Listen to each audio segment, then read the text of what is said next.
Hello and welcome to The Word, bringing you the good news of Jesus Christ every day from the Order of Preachers around the world.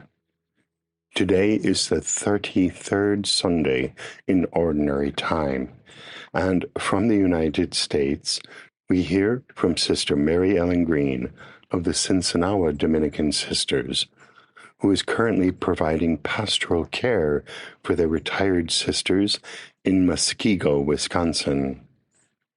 Her preaching today is entitled Faith in Adversity. A reading from the Good News according to Luke.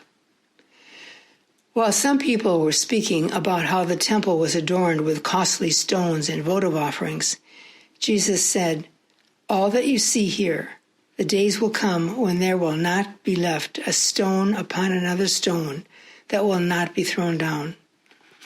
Then they asked him, "Teacher, when will this happen? And what sign will there be when all these things are about to happen?" He answered, "See that you not be deceived, for many will come in my name, saying, 'I am he,' and the time has come. Do not follow them. When you hear of wars and insurrections, do not be terrified, for such things must happen first, but it will not immediately be the end." Then he said to them, "Nation will rise against nation, and kingdom against kingdom. There will be powerful earthquakes, famines, and plagues from place to place, and awesome sights and mighty signs will come from the sky. Before all this happens, however, they will seize and persecute you.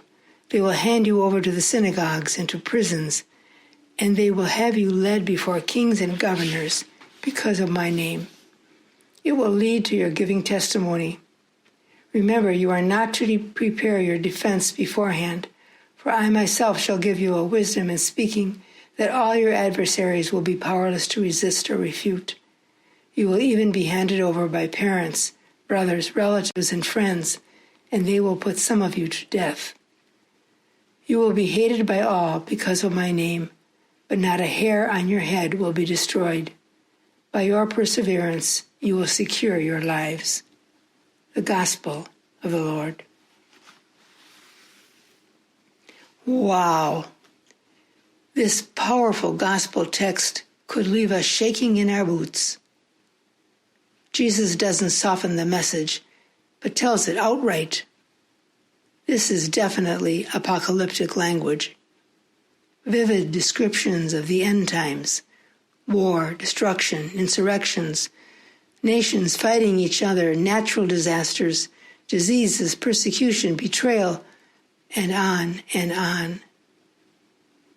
And yet, doesn't it all sound strangely familiar?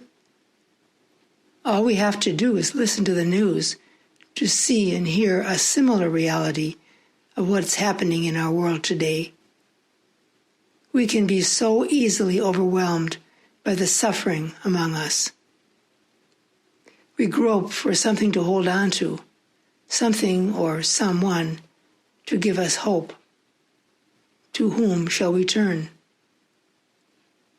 I suggest that we sift through the dire warnings of Jesus to find nuggets of hope and encouragement and the promise that we are not alone.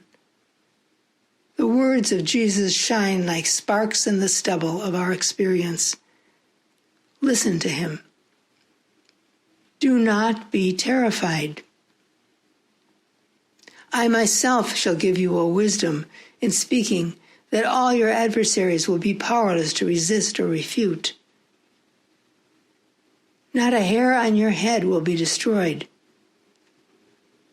By your perseverance, you will secure your lives. And the Alleluia verse reminds us to stand erect and raise your heads because your redemption is at hand. The message is hard, and the message is clear. God rules the world with justice. We are not alone. May we know deeply and completely the tender mercy of our loving God. Listen to the words of Dorothy Day. and I quote, "We can only make that act of faith, Lord, I believe because I want to believe."